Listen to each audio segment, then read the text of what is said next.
तभी कोनो वजह से तुम्हार गाड़ी के स्लो करे के पड़ा लोके या फिर रोके के पड़ा लोके, कुछ याद बा?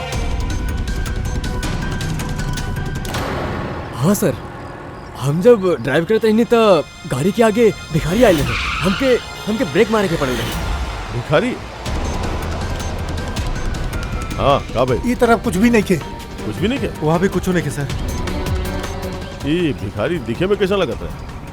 सर ओकरा एक हाथ में बैसाखी रहे, लाल रंग के पोटला, गला में गमछा और शायद आधा गंजा रहे। अभिजीत, ये फ्लाईओवर के नीचे बहुत सारा भिखारी बैठल रहे थे, ओकरे में से कौन एगो होखी?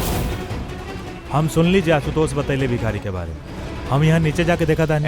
क्या दो लोग केकरा से पूछ के यहाँ पाइला? तो यहाँ के वॉचमैन बड़ा ड्यूटी पे गाने वाला? हमार मर्जी। और तू क्या हो खेला हमके ड्यूटी सिखाए वाला? सीआईडी। सीआईडी जाने ले तोरा वजह से यहाँ पे एक औरत के खून हो गई। हमार वजह से खून? क्यों यहाँ छत से नीचे एक औरत की गोली मरला? कहाँ जाने लगा बारे में?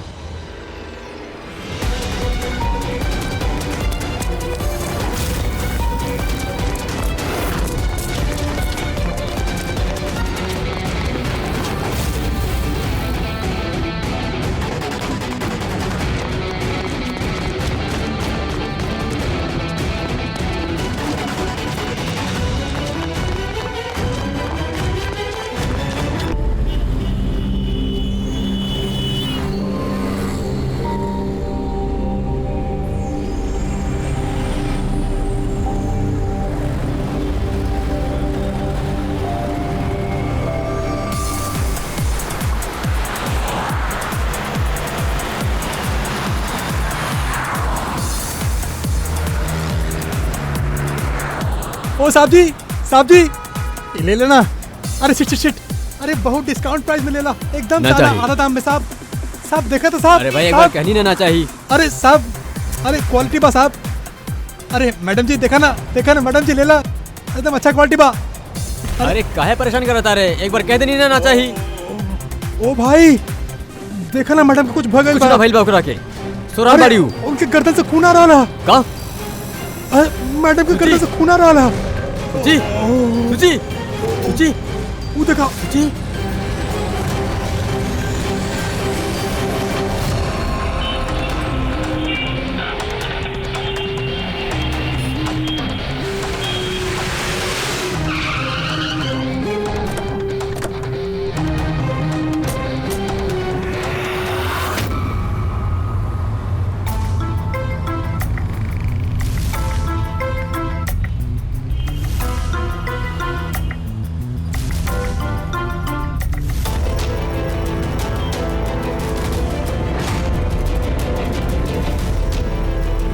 काफी खून बह चुकल बा, लगता गोली काफी देर पहले चलल बा।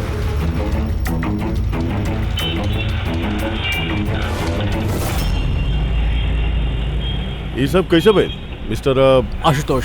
अच्छा, और इनका नाम का है? ये हमार बीवी, हमार वाइफ सुची, हमार मतलब हमार एक्स वाइफ सुची। Ex wife? ये सब कैसे भाई? पता ना सर, हमके कुछ पता ना चलल सर। कुछ मालूम नहीं क्या? तोहर एक्स वाइफ तोहर बगल वाला सीट पे बैठल रहे, ओकरा पे गोली चलल और तोहरा कुछ मालूम ही नहीं क्या? कैसे हो सकेला? हमारा आशु कबो झूठ ना बोलेला। अगर वो कह रहल बा कि ओकरा पता ना चलल त हम श्योर ओकरा पता ना चलल होई। आप? जी, हम मिहिका, इनकर प्रेजेंट वाइफ। मिस्टर आशुतोष, जब सूची के गोली लागल और पिछला सीट के शीशा टूटल तो आवाज आयल होगी, और आप कह रहल बानी आपके कुछ मालूम नहीं पड़ा कैसे? दरअसल गाड़ी में म्यूजिक तेज चलत रहे और सूची सुतत रहे सर, हमके कुछ पता ना चलल। वो बंदा सामान बेचे खातिर आयल, वो जो हमरा के बताइलस तब पता चलल हमके। सूची गाड़ी में म्यूजिक चलत रहे और सूची सूतल रहे। कमाल में अक्सर लोग के नींद तनी सा आहट से खुल जाला और इतना लाउड म्यूजिक से सूची सूतल रहे। सर आपके बात से पता चल रहा कि आप हमारा पे शक कर रहल बानी। सर हम ऐसे काहे करब?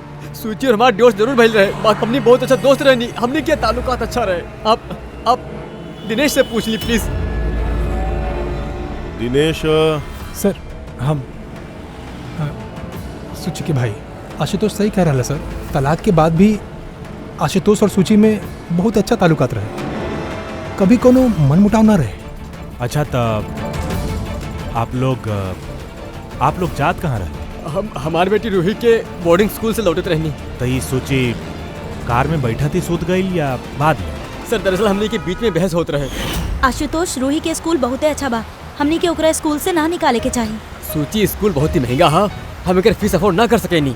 बाकी हम कर सकेनी और हम अपन बेटी के एजुकेशन में कोनो कॉम्प्रोमाइज ना करे वाला सूची हम तरह से पैसा ना ले सकेनी। काहे? ओह, तो हर मेल ईगो आगे आ जाला ना कि हम तरह से ज्यादा कमाई नहीं। जानता ना हमनी के डिवोर्स की भी ये वजह रहे कि एगो औरत आदमी से ज्यादा कहे। कामयाबी रिश्ता में होए के चाहिए, पति पत्नी में ना। हमके तरह से कोनो बहस ना करे के और ना ही ये बारे में कोनो और बात करे के बा। रूही यही स्कूल में रही। ओकरा बाद हमनी के बीच में कोनो बात ना भई। हमके लागल कि वो सूत गइल बिया। अच्छा ये जब झगड़ा होत रहे तो गाड़ी कहाँ पे रहे, कौन इलाका में? सर लिंक रोड के सिग्नल पे, केपी थिएटर के पास। और फिर उसके बाद कौन सा रास्ता लेनी आप लोग? सर वहाँ से फिर हम लेफ्ट लेनी पानी फ्लाईओवर की तरफ और सीधा यहाँ पे आ गए? जी सर। यानी करीब 2 किलोमीटर तक गाड़ी चलल, तो 2 किलोमीटर के बीच में कहीं पे गोली चलल है सूची का। पंकज एगो काम करा, केपी थिएटर से लेके एहिजा से उधर 2 किलोमीटर दूर तक चेक कर ला, कहीं पे कोनो सबूत वगैरह मिलेला का, मतलब कांच वगैरह के टुकड़ा टूटल होगी वो देख लिया। और पैदल जाइए। 2 किलोमीटर सर? पैदल चला। गोली बड़ा अजीब एंगल से लागल, ई नीचे गोली ऊपर से नीचे के तरफ आई, मतलब गोली चलावे वाला के हाथ ऊपर करे के पड़ल होगी फायर करत समय। खुला सड़क पे केहू गोली मरलस और केहू देखलस ना? हो सकेला खूनी थोड़ा दूर होके, फिर भी मुश्किल है निशाना लगावल ई चलत गाड़ी पे, और वो भी तब जब खूनी कोनो गाड़ी पे होके या बाइक पे। ऐसे निशाना लगावल इतना आसान नहीं क्या है।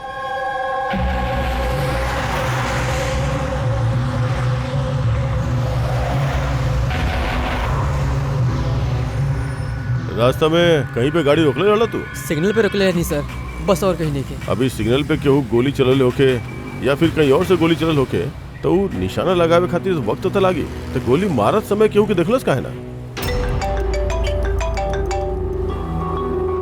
हेलो, हाँ सर, ठीक है सर, हम लोग पहुंचल बानी। का भाई? एसपी साहब के फोन कर, एगो और लाश मिलल बा तामरे ब्रिज के नीचे।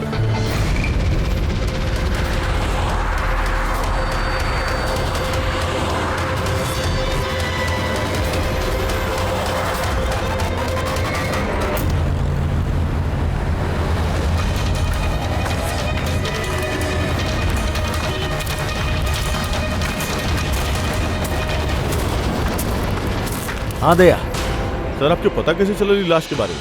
लोकल पुलिस के आसपास के लोगन कंप्लेन दिले रहे। 2 घंटा पहले लाश मिलल बा। सिर के पीछे घाव बा और पीठ पा भी गोली के निशान बा। सर एक बात समझ में नहीं आ रहा है, एक केहू एहिजा मारलस या कहीं और मार के एहिजा पे फेंक ले हो। देखत बानी फ्रेडी। सर रोड पर एगो लावारिस बाइक भी मिलल बा, हमरा लगा था यही आदमी के बाइक बाऊ।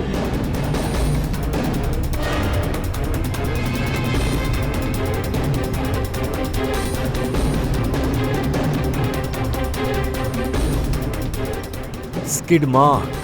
सर ऐसा लगा था कि आदमी बाइक पे जा रहा होगी, केहू पीछे से गोली मार देलस, डिसबैलेंस हो गई गाड़ी, बाइक स्किड होके कोनो चीज से यहाँ टकराइल होगी और ओकर बॉडी यहाँ नीचे गिर गई, सर पे चोट वही बनता है।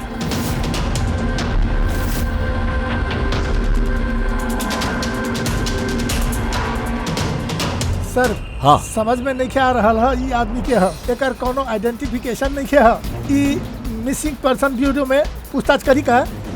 फ्रेडी इतना जल्दी केहू भी मिसिंग पर्सन ब्यूरो में रिपोर्ट दर्ज ना करी। एगो काम करा, आरटीओ में जाके ई बाइक के रजिस्ट्रेशन चेक करा, सारा का सारा डिटेल्स मिल जाए मालिक के बाद। दूसरा केस के का भाई कुछ पता चला? ना सर, बड़ा अजीब केस बा, समझ में नहीं आ रहा कि गोली चलौलस के और कहाँ से। सर वो पूरा इलाका देख लेने हैं सर, बाकी कोनो सुराग नहीं मिलल सर। ट्रैफिक पुलिस वाला का बतैलस? सर ट्रैफिक पुलिस वाला, वही जाके दुकानदार और 2-3 जन जो वहाँ खड़ा रहे सबसे पूछनी सर, केहू के खून के बारे में कुछ नहीं के पता। तो फिर सर सूची पे गोली चलल कहाँ से? देखो तानी, सर हम कहनी ना आपसे, हमके नहीं के मालूम कि सूची की गोली कब और कहाँ से लागल। आशुतोष, दिनेश, मेहिका, सूची के सबसे करीब रहला ना तू तीनों ना? तब फिर अब बताओ, सूची के मौत से तू तीनों में से केकरा फायदा होखे वाला रहे? का मतलब? सर हमनी सूची के काहे मारे चाहब? सर हमार सगी बहन रहे, सगी बहन, हम अपन बहन के काहे मारब सर? करोड़ों रुपया खातिर और का, करोड़ों रुपया खातिर हमके का फायदा हो सकत रहे? हमारो सूची के तो ऑलरेडी डिवोर्स हो चुकल रहे। हो सकेला डिवोर्स ही वजह होके। डिवोर्स के बाद भी हम और सूची बहुत अच्छा दोस्त रहनी, दोस्त की तरह बर्ताव करत रहनी। ये भी तो हो सकेला ना कि तोहार अपन पहला बीवी के साथ जो दोस्ती रहे वो शायद तोहार दूसर का बीवी के पसंद नहीं खाए होगी। सर आप ही कैसन बात कर रहल बानी? हमके इनकर दोस्ती से क्या प्रॉब्लम होखी? हमके इनकर दोस्ती से कौनो प्रॉब्लम ना रहल। हम बिल्कुल इनसिक्योर टाइप के लड़की नहीं थी। अगर सूची के हत्या तू तीनों में से केहू नहीं करी तो फिर के मरलस सूची के मरलस? हम बताओ तनी आपके, सूची एगो एनजीओ में काम करत रहे। वो वजह पे शैली नाम के एगो अकाउंटेंट के भांडा फोड़ कैले रहल, काहे कि शैली पैसा के लेके हेरा फेरी करत रहल। तोरा लगा था कि ओकरे हाथ हो सकेला इस सब के पीछे? यस सर, कई बार शैली ओके धमकी भी देले रहल। सर हमके तो लगा था कि ये काम पृथ्वी के हो सकेला। अभी ये पृथ्वी क्या? बड़ा ही बदतमीज किस्म के इंसान हो, रोमियो टाइप के। सूची पुलिस में कंप्लेन भी कैले रहे ओकरा खिलाफ, कुछ दिन खातिर जेल भी गए रहे हो। ठीक बा, तू तीनों जा सकेला। Thank you sir. Thank you thank you sir. Sir.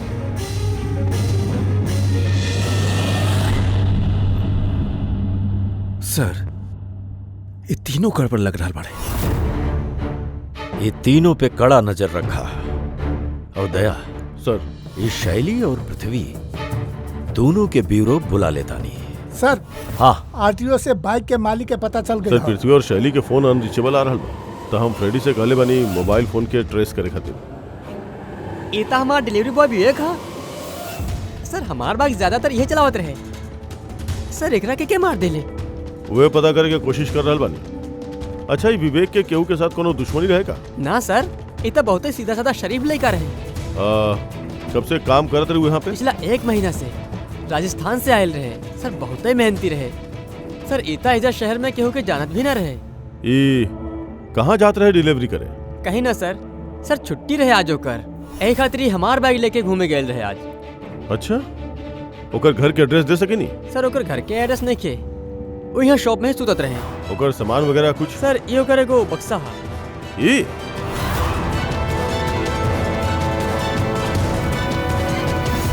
सर हाँ, ई ओकर बक्सा सारा सामान चेक करी सर। ओकरा में इस सर्कस के पंपलेट्स के अलावा कुछ नहीं के मिला सर। या तो ओके सर्कस बहुत ही ज्यादा पसंद होगी, या फिर अपना फ्री टाइम में ही पंपलेट बना के पैसा कमाता होगी।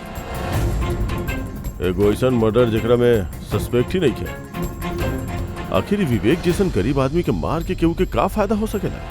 वह था। और फिर ये सूची के दूसर का मर्डर। एकरा में कई लोगन पे हक के शक बा। उनमें से केहू भी गाड़ी के पास जाके गोली चला सकत रहे सूची पे। ना बॉस, आई एम सॉरी बट हम तहार बात से सहमत नहीं है। कौन सा बात से? ये है कि केहू एकरा के पास से गोली मार ले। का मतलब? मतलब ई यार ये तो राइफल की गोली है। हाँ सर, और ये गोली सूची के गला पे ऐजा ए तरफ फसल रहे। ये गोली राइफल से चलल बा त काफी दूर से चलल होगी। हाँ बिल्कुल, दूर से भी और बहुत ऊंचाई से भी। अब हम बताओ, ये देखा बॉस, 50 डिग्री एंगल से सूची के गोली लगल है। गोली एहिजा से आई और कार के खिड़की के शीशा तोड़लस और ओकरा गर्दन में आके लगल। ये गोली जोन एंगल से चलल बा सर, कितना दूर से चलल होगी ये गोली? लगभग 70 फीट के ऊंचाई से। कोनो बिल्डिंग से गोली चलाल गया। स्नाइपर तैयार बैठल रहे बिल्डिंग के ऊपर। गोली चलावे खातिर एगो काम कर, तनी की एरिया के मैप निकाल। तो गोली गाड़ी के बायां तरफ से आयल रहे और बायां तरफ तकरीबन बहुत सारे बिल्डिंग्स और हाईराइट्स टावर बा सर।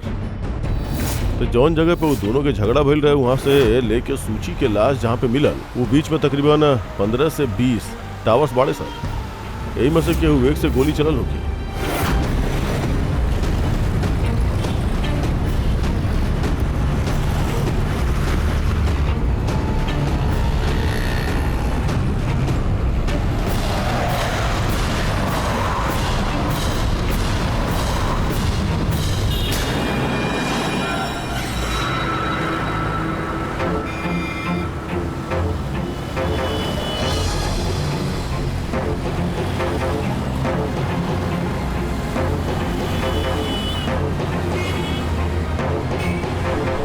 ई अभिजीत सर के हाथ में का है?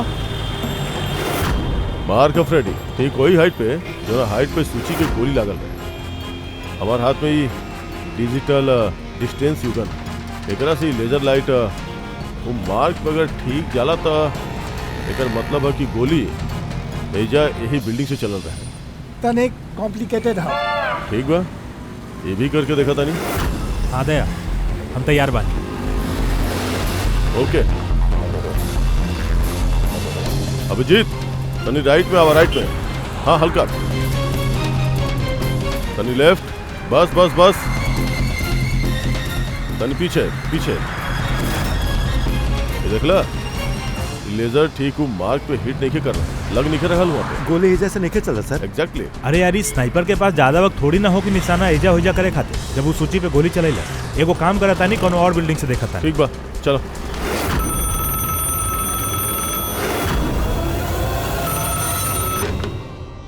हेलो। हाँ हेलो, का ई फैंटेसी सर्कस जयपुर राजस्थान के ऑफिस बा? जी हाँ बोलिए। देखा हम मुंबई सीआईडी से एसीपी प्रद्युम्न बोलता। का आपके एजा कोनो विवेक काम करत रहे? हाँ जाना था नहीं विवेक के, वही सर्कस में काम करते रहे। आओ गई। का काम करत रहे कुछ बता सके नहीं? लेकिन साहब अगर सारा दिन आपसे फोन पर लगल रहम ना तो हमारा शो कैंसिल हो जाई। हम आपके बात अपन मालिक के बोलत आनी, वो आपके कॉल करिए, समझला? हेलो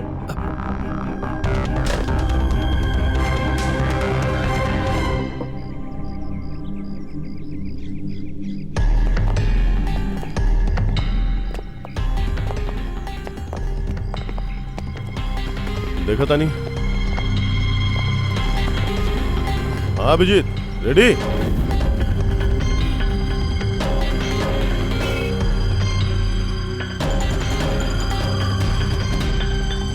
ना अभिजीत यहाँ से निशाना कुछ ठीक नहीं लग रहा। राइट में आवा, राइट में। और तनिक हाँ परफेक्ट परफेक्ट। यहाँ पे लग गई निशाना। एकर मतलब सूची एहिजा पे रहे जब ओके गोली लगा। पंकज रेडी? तनी देखा आसपास स्नाइपर कोनो सुराग छोड़ लेवा का? बाकी यार दया एहिजा पे कोनो स्पीड ब्रेकर तो हाँ नहीं। ऐसन कौन सा स्नाइपर है जो ओहिजा बिल्डिंग पे बैठ के इतना तेज चलत गाड़ी पे ऐसा निशाना लगाई कि वो सूची के गर्दन पे जाके लागे। हाँ ये बात तो वाह। आशुतोष सर। जब तुम्हार गाड़ी यहाँ पे रहे जी तभी कोनो वजह से तुम्हार गाड़ी के स्लो करे के पड़ा लोके या फिर रोके के पड़ा लोके, कुछ याद बा? हाँ सर, हम जब ड्राइव करते नहीं तो गाड़ी के आगे भिखारी आए रहे। हमके ब्रेक मारे के पड़े रहे। भिखारी? हाँ का भाई? ई तरफ कुछ भी नहीं खे। कुछ भी नहीं के? वहाँ भी कुछ नहीं के सर। ये भिखारी दिखे में कैसा लगता है? सर ओकरा एक हाथ में बैसाखी रहे, लाल रंग के पोटला, गला में गमछा और शायद आधा गंजा रहे। अभिजीत ये फ्लाईओवर के नीचे बहुत सारा भिखारी बैठल रहे थे, ओकरे में से कौन एगो होखी? हम सुन लीजिए आशुतोष बतैले भिखारी के बारे में। हम यहाँ नीचे जाके देखा था। क्या दो लोग केकरा से पूछ के यहाँ पाइला? तो यहाँ के वॉचमैन बड़ा ड्यूटी पे कहने वाला। हमार मर्जी। और तू क्या हो गया हमके ड्यूटी सिखाए वाला? सीआईडी। सीआई डी जाने ला तोरा वजह से यहाँ पे एगो औरत के खून हो गई। हमार वजह से खून। केहू यहाँ छत से नीचे एगो औरत के गोली मरलस। कहा जाने ला ओकरा बारे में?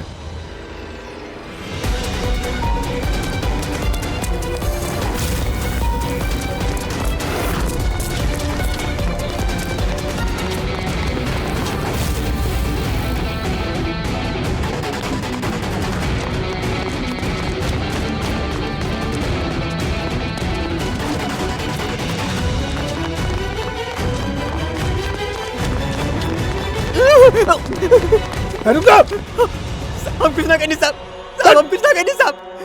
कुछ न कहले तब भागले काहे? हाँ? हम डर गए नहीं साहब। उठ। काहे डरा गेल रहले? कहा जाने लो खून के बारे में? साहब हम पैसा ले रहे नहीं, बाकी उन्हें के बतैले रहल क्यों केहू के खून करे वाला है साहब। के रहे वो आदमी? पहले कबो ना देखनी साहब। वो कहले कि वो बिल्डिंग के छत पे अपन गर्लफ्रेंड के प्रपोज करे वाला साहब। वो 2 घंटा के 15,000 दिले रहे साहब। अब हम तो इतना 1 महीना में भी ना कमाइले रहनी साहब। वो हेलमेट पहन ले रहा।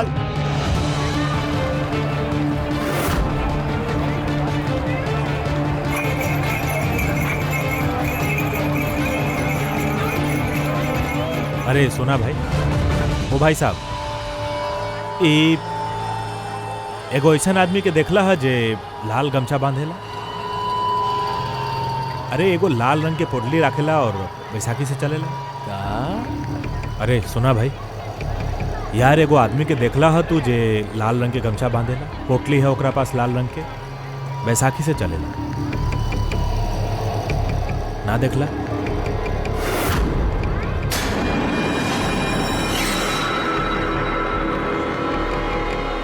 अरे सुना ना तनी,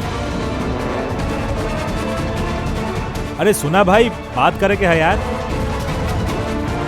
अरे ए का कर रहा ला भाई?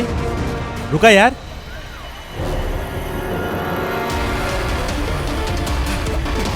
अरे हटा।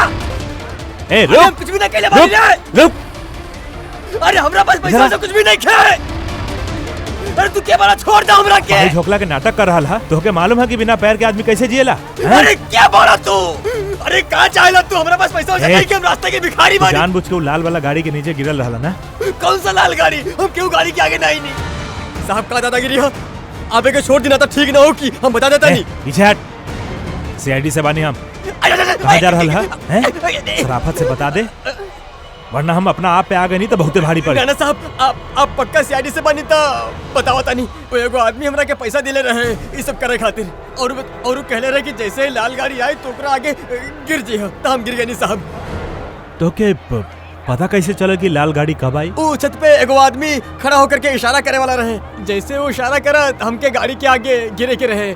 ऐसा हमार प्लान रहे साहब। तो के मालूम है एगो औरत के खून हो गई है तोहरा ई प्लान के चक्कर में। साहब हमके माफ कर दो, हम रास्ता के भिखारी बानी। देखना हमार हालत कैसन बा साहब। ये बतावा वो आदमी कैसन रहे दिखे में? ना साहब मोटरसाइकिल पे आयल रहे, हेलमेट पहनले रहल था, चेहरा दिखाई न देलस। अरे यार कुछ तो देख ले होकबा, कुछ सुन ले होकबा तू। ओकर फोन आयल रहे। सामने वाला कहले रहे कि जल्दी जल्दी मिले आवा था। हाँ तो कहले रहे कि हम पहुंचा नहीं। कहाँ पहुंचे खातिर बोल रहा? कुछ याद है? कुछ सुन ला तू? हाँ याद आई। भांडुप मिल। भांडुप मिल।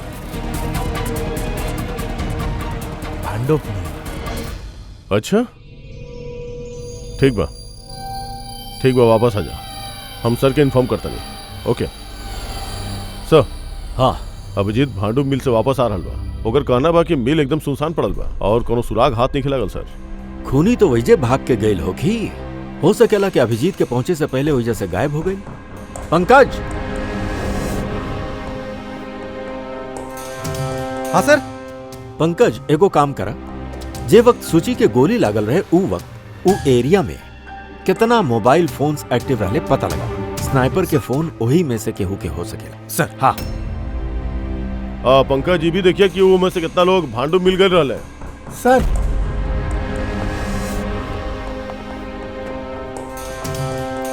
सर ई शैली भैया एनजीओ अकाउंटेंट। सोचिए एगो एनजीओ में काम करत रहल। वो वहाँ पे शरीन हमके एक अकाउंटेंट के भांडा फोड़ कर रहे। और ये प्रेस भी है जगरा खिलाफ सूची रिपोर्ट लिखैले है। सूची पुलिस में कंप्लेन भी कैले रहे ओकरा खिलाफ। कुछ दिन खातिर जेल भी गए रहे वो। आप सोच भी कैसे लेनी कि सूची के खून में हमारा हाथ हो सकेला? हाँ सर, हम भी कुछ ऐसा नहीं कैली। हम क्यों के मर्डर नहीं कैली सर। शैली तोहार नौकरी चल गई रहे सूची के वजह से, और ओकर बाद से तोरा अभी तक कोनो नौकरी मिलल नहीं है। उधार के पैसा ले लेके घर के खर्चा चला रहल बड़ तू। हाँ, और पृथ्वी 1 हफ्ता तक तोरा जेल में रह के पड़ल। अपन मोहल्ला में काफी बदनामी भइल तोहार। काहे? तका भइल। अगर हमके बदनामी के इतना डर होखत तो हम अपन घर बदल ले, मर्डर थोड़ी ना करम हम केहू के। एंड सर, ऐसा नहीं किया कि हमके कहीं जॉब नहीं के मिलल। इट जस्ट लाइक कि हमके हमार लायक कोनो जॉब ना मिल रहल, ई वजह से हम कहीं ज्वाइन ना कैले बानी। आपके आशुतोष और ओकर नई पत्नी मिहिका से पूछताछ करे के चाहिए। वो आपस में खुश नहीं किया, बाकी दिखावा करे ले। आशुतोष तो सूची के पास वापस जाए चाहता है, शायद मोहिका यही खातिर। एंड सर, सूची के ना ओकर भाई दिनेश से भी नहीं के बनत रहल। हमेशा ना फोन पे ओकरा से झगड़त ही रहली। अच्छा, और कौन बात के लेके ये झगड़ा होत रहे वो दोनों भाई बहन के बीच? एक्चुअली सर, दिनेश आशुतोष के धमकी देले रहल कि सूची से दूर रहा। शायद सूची के यह अच्छा ना लगल होगी। एंड एक बार सूची हमके ये भी बतैले रहली कि मिहिका जलेली ओकर और आशुतोष के दोस्ती से। 100% यही में से केहू ने ओकर मर्डर कैले होके। हाँ सर। अच्छा, ठीक बा, जा सकेला तू दोनों। बाकी एक बात अच्छा तरह से याद रखिया, जबले इन्वेस्टिगेशन पूरा नहीं खे होखत, ये शहर छोड़ के तू कहीं नहीं खेजेगा।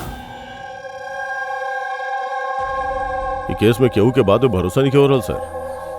ऐसा लगा था कि सबके सब झूठी बोल रहल बा। हाँ, पर दया ई जे भी बा वो बड़ा लंबा प्लानिंग कैले बा। पहले भिखारी के पैसा देलस, फिर वॉचमैन के हायर कैलस, और फिर स्नाइपर के हायर कैलस, और सही वक्त मिलत ही सूची के उड़ा देहलस। सर। हाँ सर, जौन वक्त सूची पे गोली चल रहे सर, वो वक्त ब्रिज के आसपास 2000 लोगन के मोबाइल एक्टिव रहल सर। तो ओकरा में से कौन सा मोबाइल फोन भांडूप मिल की तरफ गई? देखा? एक फोन गईल रहे सर उ तरफ, बाकी वो प्राइवेट नंबर है सर, वो ट्रैक नहीं के हो पाई। और का बता सकेला इन नंबर के बारे में? यही सर कि वो मिल तक गईल, बाकी रुकल नहीं खे। वो सीधा चल गए कामरी ब्रिज की तरफ, और फिर वजह से होकर सिग्नल गायब हो गया। कामरी ब्रिज? सर, विवेक के लाश भी तो हमने के ओजे ब्रिज के पास मिला रहे। कि कोनो कोइंसिडेंस तो नहीं हो सकत। राजस्थान में फोन करतानी विवेक के गांव में, पुलिस वालन के का इंफॉर्मेशन मिलल है ओकरा बारे में देखतानी। दया, ई विवेक भी तो खूनी हो सकेला। केहू विवेक के खून कर देहलस, एगो खूनी के खून। कुछ भी हो सकेला फ्रेडी, ये केस में कुछ भी हो सकेला।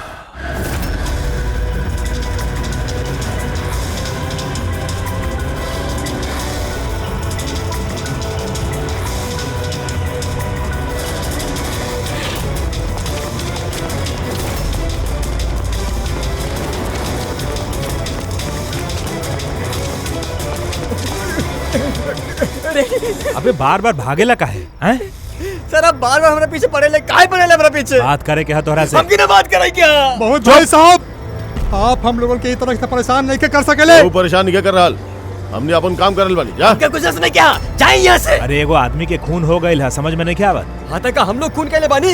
हाँ, हम लोग गरीब लोग बानी, मिल बांट के खाई ले, ताकि मतलब हमने पे इल्जाम डाल दे बाप लोग। हाँ, देखा ना। मारा मारा, क्या कर रहा है? क्या कर रहल? अभिजीत, तू ठीक बड़ा? तनिक ओ नो, पत्थर लगैला। का अकेले तू लोग? हाँ, ये देखा, ये आदमी ये पैसा देले रहता रखे। अगर भी खून हो गई? हाँ, मर गईली। ध्यान से देख, काई उहे आदमी है जे तोहके बोलल रहे कार के आगे गिरे खातिर। तनिक जूम करा।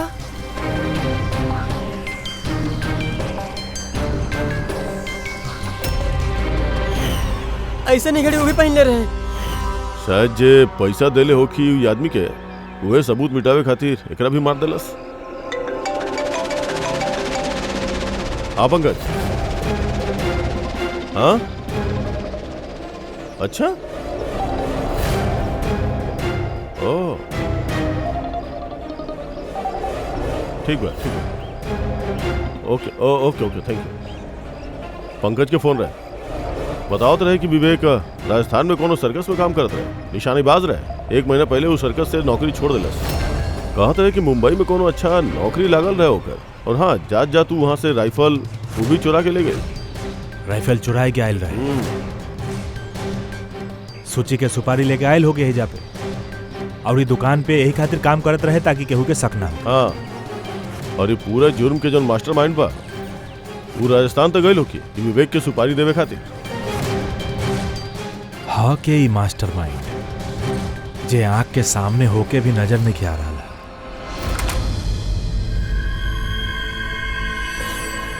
अरे मिस्टर आशु। सर आप लोग यहाँ? मिस्टर आशु वो आदमी के पता चल गई है जे सूची पे गोली चलैले रहा। वाह दैट्स अ ग्रेट न्यूज। आप पकड़ लेनी ओकरा के?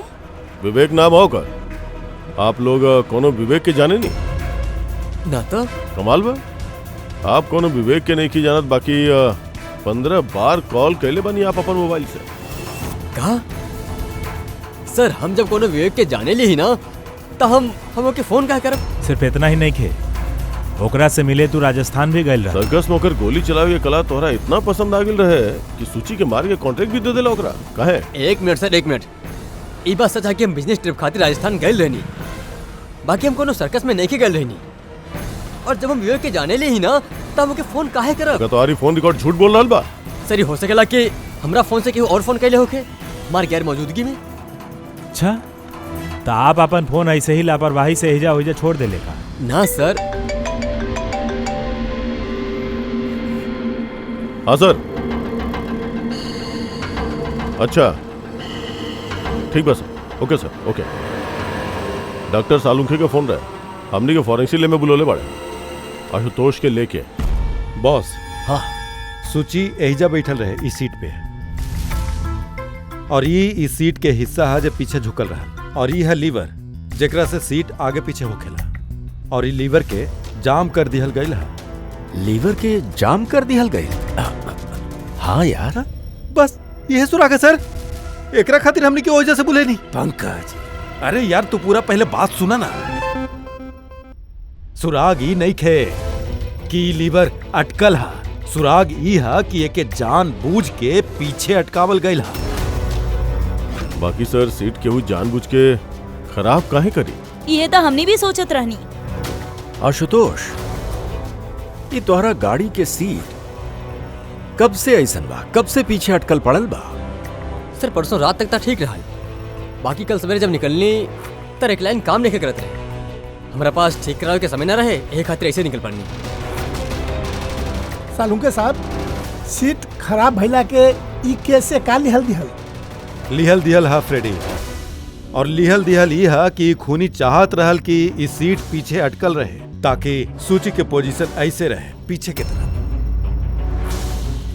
सर अगर वो आगे बैठती या पीछे बैठती तो ओकरा से खूनी के का फर्क पड़ेला? खूनी तो गोली चलावे वाला रहल ना। यार पंकज तू एगो काम कर, ए जा ड्राइविंग सीट पर बैठा। सारिका तू सूची के जगह पर आ। हाँ अब मान ला कि हम सूची बानी, तो जब हम इस सीट पे बैठल रहनी तब हमार सर ऐसे रहे। बॉस सूची के सर एहजा होखला के फायदा खूनी के तब मिलते जब ओकर एम सूची नहीं खे, ड्राइविंग सीट पर बैठल आदमी होखा, मतलब आशुतोष होखा। बाकी आशुतोष के कौनो भी वजह से जबरदस्त ब्रेक लगावे के पड़ल, ब्रेक की वजह से झटका लगल और झटका में सूची आगे आयल, और बॉस गोली आशुतोष के लगे के बजाय सूची के लग गई। सर का मतलब आशुतोष खूनी नहीं खे, केहू और उकर खून कइल चाहत रहे। दया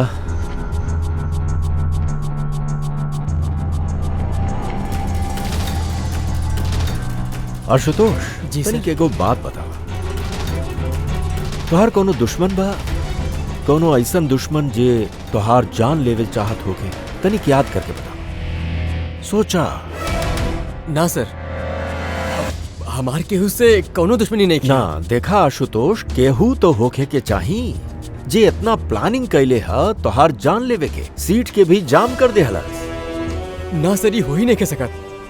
काहे कि गाड़ी के एक ही चाबी है और वो चाबी हमेशा हमारा पास ही रहेली। हमके तो कुछ समझ में नहीं क्या सर, ये सब का हो रहा है। कोनो बात ना आशुतोष, उ जे केहू भी बा हमनी पता करे के कोशिश करब कि उ के बा जे तोरा के मारल चाहत रहे। ठीक बा, चल जाओ। जी सर। सर आप आशुतोष के जाए कहे दिली? अगर खूनी फिर से हमला कर दिला था? देखत रही है पंकज, अब हमनी आशुतोष के हर मूवमेंट के ट्रैक पर, हर बात हमके सुनाई पड़ी। सर वो कैसे? दया ट्रांसमीटर बग जे लगेले बा।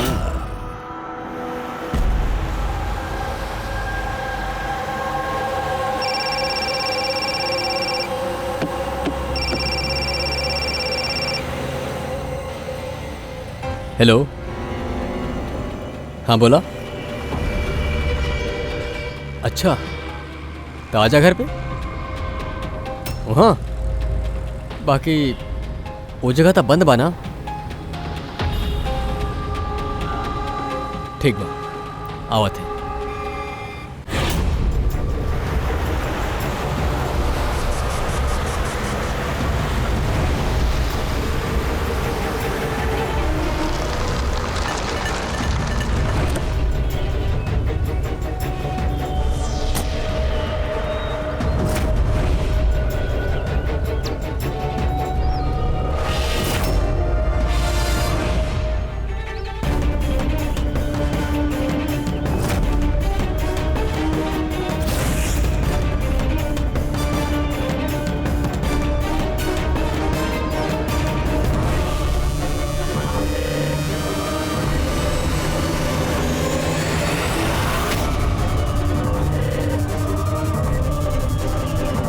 क्या करा था? गन? माय गॉड, गोली की आवाज दया, जल्दी चला, कहीं और एक खून ना हो जाए। सर बस पहुंच ही अलबानी हम लोग। सर हाँ, हमने के ई वाला सस्पेक्ट जो है ना सर, अभी खबर आई कि ई भी राजस्थान गई रहे, आशुतोष के पीछा करत। ये तो आशुतोष के बिल्कुल करीब रहे।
दिनेश, सर हम सूची के भाई। मर गए सर। हम कुछ ना कहीं सर, ये हमके मारे के चाहत रहे सर, ये मारे के चाहत रहे। काहे मारे चाहत रहे ही तो के? सर एक लागत रहे कि अगर बहन के बर्बादी के जिम्मेदार हम बानी। शादी के बाद सूची डिप्रेशन में चल गए रहे और वो अपना आप के मारे की भी कोशिश कर ले, और ये सब हम ना जानते रहनी सर, बिल्कुल ना जानते रहनी सर। जाने अनजाने में ये दोनों के मौत के जिम्मेदार हम बनल बानी सर, जाने अनजाने। पंकज, एक एजा छांव में बैठा हुआ, बॉडी फॉरेंसिक लैब में भेज दा।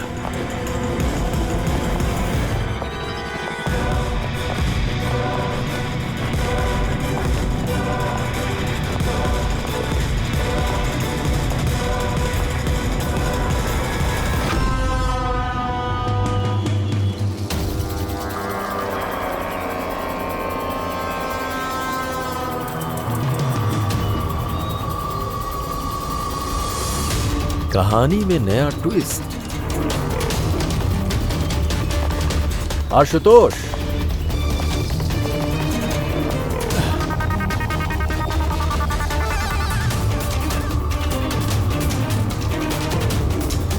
जानेला काबाई? ना सर, हमके ना मालूम। नहीं के पता? अभी जान जाइबा। पंकज, तलाशी लाइन कर। बाकी का है? हाथ ऊपर करा, पता चल जाए आपके। सर हम कुछ भी ना करनी, हम बेकसूर बनी। हमार तलाशी काहे ले रहल बड़े आप? हमारे यकीन मानी सर, हमारे पास कुछ नहीं के।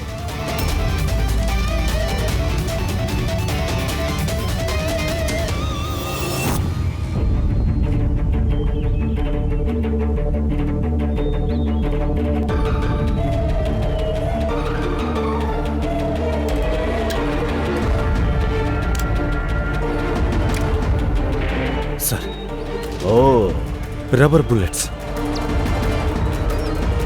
हमके नहीं के मालूम सर। एकरा से का साबित होखेला? का साबित होकेला? हाँ, तो ये गन से दिनेश के खून कैला, असली बुलेट से। हाँ, तो फिर ये गन कैसे आयल तोहरा पास? और वो नकली रबर बुलेट कैसे फायर भइल और कब?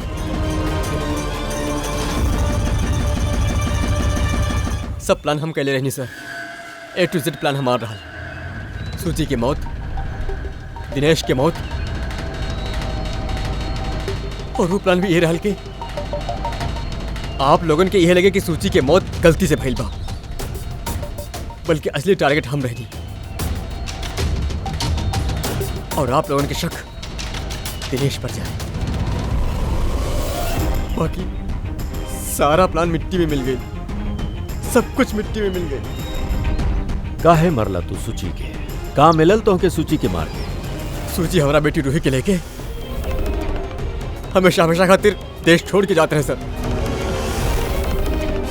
और ये बात हमरा से छिपाई ले रहा। आप ही बताइए सर, अपना इकलौती बेटी के खुद से दूर कैसे कर दे? और ई खातिर तू विवेक के शार्प शूटर के पैसा देला, आपन बीवी सूची के जान लेवे खातिर। और जैसे ही वो काम खत्म कर देला, तू ओके भी मार डाला। तो दिनेश के ऐसा का कहला कि तोरा मारे खातिर यहाँ पे आ गई? हम मिहिका के दिनेश के पास भेजले रही। कहा? हाँ दिनेश, हमके अभी पता चलल कि आशुतोष ही तोहर बहन के मौत के जिम्मेदार बा, और वो अब तहरा भी मारे चाहेला। ना ना, हम लोग के छोड़ो नहीं के। हम दिनेश पागल हो गइल बड़ा का? खून करबा तू? वो हमार बहन के मर लिया, हमार सागी बहन के। अपना पत्नी के हमारा बहन के महारत होके कुछ नहीं के लगा। ना, कुछ भी हो जाए हम ओके छोड़ नहीं के, हम ओके छोड़ नहीं के सकत। एक सेकंड हमार बात तो सुना। और मौका मिले थे गन बदल ली। तक गोली जे दिनेश तारा पर चलावत रहे वो नकली रहा।